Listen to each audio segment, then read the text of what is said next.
very excited to be a part of this panel, and although it is ostensibly about the future of storytelling, I think we've determined that the future of storytelling lies in interface and interaction, and so we're going to be talking a little bit more about that. But in case you're not familiar with our two panelists, I'm going to have Jens and John introduce themselves and tell us a little bit about what they're doing. I'll start with you, Jens. Yeah, thanks, Molly. So I'm Jens Christensen. I'm co-founder and CEO of Jaunt VR. And we're a virtual reality company that creates cinematic VR that essentially consists of capturing the world using a special camera and then automatically creating VR experiences from that. And we just recently announced last week Jaunt Studios down in LA that's going to focus on VR content creation. Perfect. John. I'm John Underkoffler. I'm the co-founder and CEO of Oblong Industries. We're Los Angeles-based, sort of as well. Earlier in life, I had the privilege of designing all of the interfaces for the film Minority Report as that film's science and technology advisor. So part of Oblong's work is to bring those fictional interfaces into the real world, which we have done. And really, the byword, the keyword there is collaboration. We want to open up pixel spaces so that multiple people can work on them at the same time, and with a new, kind of radically more capable UI as the gateway. So as we were backstage, it seemed like the common ground that you two immediately have is around designing really next generation interfaces, which is what you did by imagining that sort of Minority Report experience, which has then become real thanks to your company, and what you're doing as you are literally trying to imagine a new form of storytelling.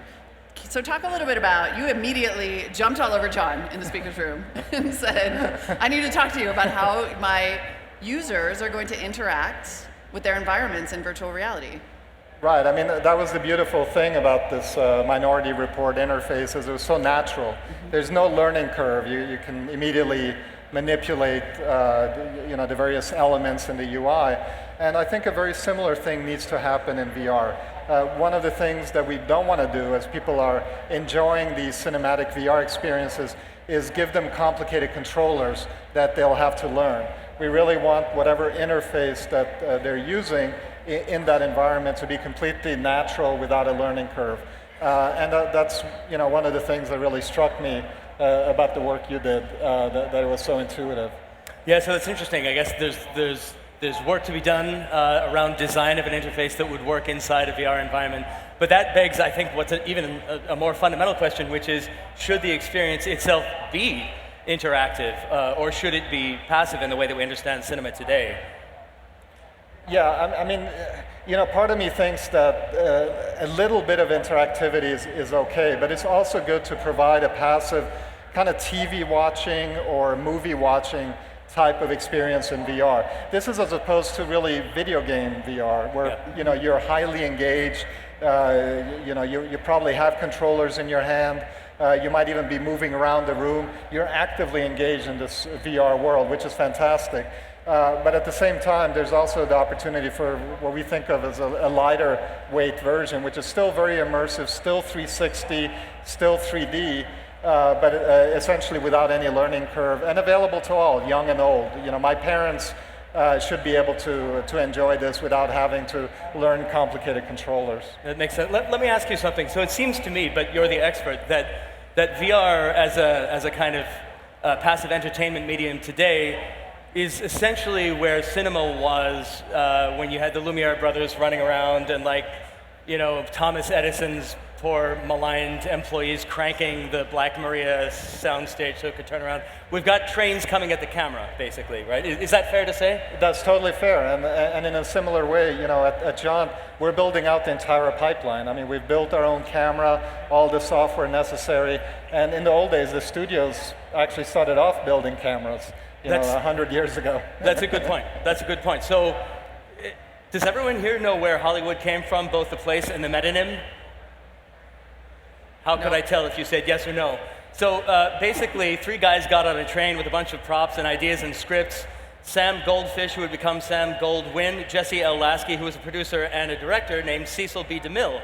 And it was raining in Arizona where they were supposed to shoot their film, and they kept going. They got back on the train and ended up in Hollywood. But the key point there is that there was a director, right? There was DeMille who knew how to do something with the medium. So I think it's interesting to say that we're going to build the technology, we're going to build the cameras, but what about the directors? You know, are you putting together a stable of DeMilles? Well, no, we're not actually. What we're doing is partnering with the new DeMilles. Got it. That's the idea. Is we don't VR content needs to be created. We can't go out and license 50 years worth of content. So all VR content needs to be created from scratch. And I think the only real model that works is one of partnering. That's what's really going to scale. So we're looking to partner with the creatives, with the studios, the media companies, the independent filmmakers, the film schools. Right. You know, we think we're viewing VR really as a new medium, and it's still not well understood. And there are going to be, you know, genius VR experience makers coming up, and I think they're likely to be a new generation of filmmakers. Yeah, I think that's absolutely right, because just because you can hire a blockbuster director from one medium, from current cinema, it probably doesn't mean that woman or man is going to know the first thing about how to make it work. And everything's different, right? Backstage, you were pointing out that in a 360 VR environment, you might have staged some fantastic action happening here, but your viewers turned around the other way. So, you know, there's a whole new language to be invented, right? Yeah, no, that's exactly right. You're doing my job. This is outstanding. Sorry. No, I love it. I'm so engaged in this conversation. No, that's exactly right. And so there are various solutions to that, for example. You know, one solution is to use visual cues. So you might, for example, make the scene dark, except you light up the part where the action is. Well, but then you're just back to regular cinema, right? Right, exactly. Or maybe you use audio cues. Maybe you make a sound and people will naturally turn their attention. Or maybe more interestingly is you have several things going on. So you have something going on behind the viewer and something going on in front of the viewer. And maybe they'll have to go through the experience multiple times to really get the full understanding of the story. That's interesting. So the future genius directors will have to relinquish control in some sense to be successful in the way that Hitchcock claimed he could set up a scene and get people to look exactly where he wanted, and the whole thing for him was kind of a dull clockwork. How important do you think interaction will be? Because I know a key part of the platform that you designed is actual collaboration in the same room, which would seem to be sort of incompatible a little bit with virtual reality until you get to the point where you have maybe avatars in the same movie. Like, how important will that kind of collaborative environment potentially be to storytelling? Well, I think it's going to be huge. I think of it as providing kind of a social element to VR, so that you're not in VR by yourself. Today, the immersive experience is kind of very solitary. And that's going to start changing, I think, first with sound. You'll be able to talk to your friends as you're having a shared experience. And then, like you said, with avatars. And also maybe with interactivity. Like, for example, you're all working on the same project, and you're watching it in VR, and your friends are watching it in VR at the same time as well. So, I mean, I'd love to get your thoughts on that.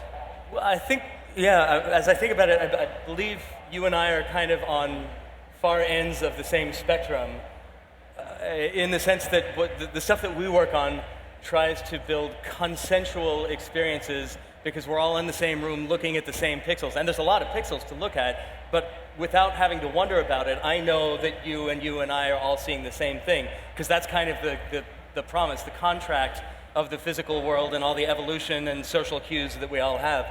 So, and then on the VR side, which is also incredibly important and valuable, you have the advantage of blocking out all of the physical world and generating everything that you see. The question from the point of view of collaboration there is, well, I guess it's a statement. It seems to me like you'll have to reinvent all of those cues that you get for free in the real world, right? Yeah, that could be. That's that's beyond me. You're not going to worry about that. I really can't help out there. Is there, do you think, attention there? Like virtual reality, when I experienced virtual reality, I went into a room and I imagined that the media room of the future could be this kind of solo space, this soundproof room, and it's just you. What are the opportunities for interactivity, and do you think that will be an important part of the medium going forward, or do you think it will be mostly experiential? Well, right now, in the early days, it's going to be mostly experiential, but I think it will evolve. And I think we'll get more and more sophisticated environments, devices, People, I do think, will have parts of their home devoted to just this form of entertainment. But at the same time, I think maybe the majority of people might experience VR content in a much lighter setting, like when they're commuting or in an airplane or walking down the street, which wouldn't be VR in that case, it'd be AR, which is augmented reality, where you're still seeing the world around you, but you're receiving content, or it's being augmented in various ways. So we're excited about that. I think that's what you're going to see over the next 3, 5, 10 years. Do you know offhand, are there legal firms that are gearing up to deal with the lawsuits for when people fall down the stairs when they're in VR and stuff? Because that's how you know it's real, is when there's lawsuits. Yeah, I don't think they need to gear up for that. I think they're all set. People are already going to fall down the stairs. Yeah. Oh, the law firms. The law firms. I would think that augmented reality might be right up your alley, because it brings that kind of real world interaction without the isolation that would cause you to fall down the stairs. Couldn't you imagine designing an interface where someone's true too? Yeah. Experiencing the real world but seeing a layer on top of it? Yeah, well, and I think all the stuff that you're developing will be valid both in VR and AR, clearly. Oh yeah, they're both going to need content. So yeah, and now that we've defined this spectrum, there's VR, where you blot out the real world, there's AR where you overlay stuff on the real world, and then there's RR, real reality, where there's real stuff, and maybe pixels are part of that. Did you just coin a hashtag? RR? Hashtag RR. RR, yes. It's the new IRL. We've missed National Pirate Real Day, reality. but we'll go with it. For me, for Oblong, AR still has that same problem, because you could be inside a HoloLens or a Magic Leap, and I could be in one, you could be in one, and you could be laughing your head off, and you could be screaming, and I would have no idea if you're seeing the same thing as each other or the same thing that I'm seeing. So, again, it's both a liability if we do nothing about that problem, but it's also, like every liability, an immense opportunity to invent new kinds of cues, new kinds of interactions, and something that has to start with what humans do. Yeah, absolutely. Were you going to say something? No, I was just going to say that there are many other elements to storytelling that are very basic in VR. Like, for example, should it be a first-person experience, or should it be a third-person experience? When we go to the movies today, we're watching action, on the movie screen, but we're not part of it. VR gives you the opportunity to actually be part of the action. So we have one of our experiences, a bit of a horror bit. There's a scene where the bad guy throws a hood over your head, and everything goes dark. And then you hear sounds, and then suddenly somebody else pulls the hood off your head. And it's a scary moment, but you are actually part of that experience now. So that's very much a first-person experience. And it's still not clear to me, what's really going to take off. Is it going to be, are you always going to be part of these experiences, or are you just mainly going to be watching them? There's probably room for both, I'm thinking. I mean, in the 30s or 40s, I can't remember which, there was an experimental noir, black and white, called Lady in the Lake, which was entirely first person. And it didn't really work. I don't think cinema, by and large, has that properties, although cinema's good at showing that. All of you should go back and watch Douglas Trumbull's amazing film, Brainstorm. And of course, Strange Days from Catherine Bigelow has a little bit to say about that. But I do think that in VR, probably both work. And you could even interestingly shift between points of view the way literature does. Yeah, no, I think that's true. It's going to be tremendous, and it does seem like it will be up to content creators to drive it to some extent. But it's interesting. You seem so set on the real world. But do you see a place where you would want to design an interface for the virtual world?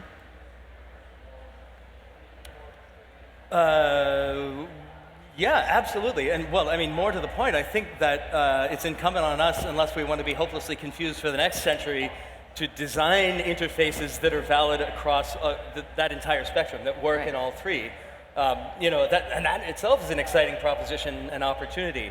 Is it gesture? Is it something to do with the smart tablet or cell phone that you're already carrying around? It's probably all of those and some other new things that we haven't imagined yet. But the important thing is that it be interoperable, right? We cannot get into this kind of cordoned off idea. So it'll be interesting to see if it's possible for standards committees or working groups to emerge around those ideas, or whether, as usual in the US, it's going to be just commerce itself that dukes it out.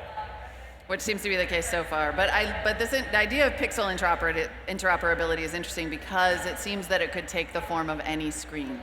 It could be a screen, a wall, and it could be goggles, and that any of those terminals could have content that works across them. I think that's right, and content that you control, that measure of control is the key. So that's the end state for us at Oblong. You should be able to walk up to any screen, any display, any clump of pixels in the world, and by doing something, control those pixels.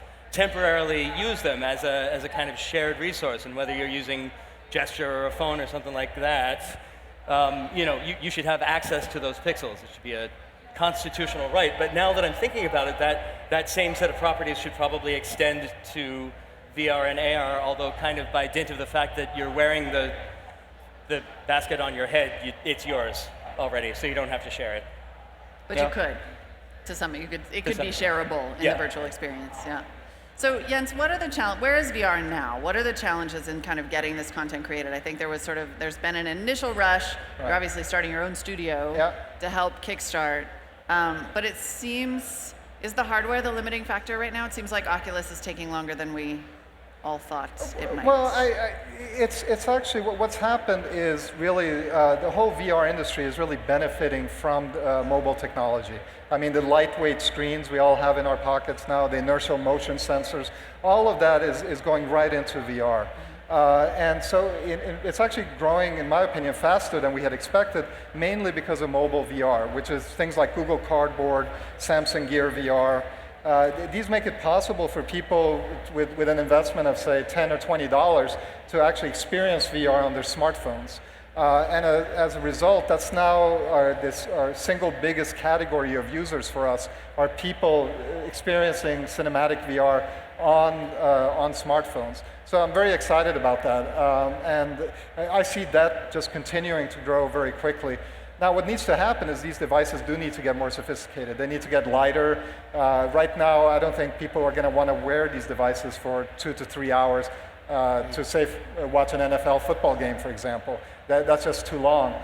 So a lot of the content tends to be short form, and one of the things we're looking at is providing kind of serial content, so that you come back, on a daily or weekly basis to the content, but you're not there for a 2 or 3 hour period. So when you look down the road and you look at this development of cinematic virtual reality, and you have obviously been involved in some very futuristic looking movies, where do you see movie making? Do you think in 5 or 10 years it will all be virtual reality, or do you think we'll be kind of doing what we were doing? I think there will always be a place for cinema as we understand it today. Radio hasn't gone away just because there's TV. It's a great termite civilization of media that kind of accumulate and sit side by side. So I don't think it would be possible to displace cinema. There's unique properties there that we will always enjoy, like the absence of choice in some sense. The really exciting thing for me is to imagine that moment when storytelling inside VR and maybe to some extent AR is as good as cinema, because we will all know when we get to that moment, because we know what great cinema is. Yeah, and that will depend I imagine to a large degree on how people can behave once they're in that experience, whether they just take it all in or interact with it. Yeah, I think that's right. I mean, I think there'll be different ranges. There'll be a highly interactive experience and completely passive experiences.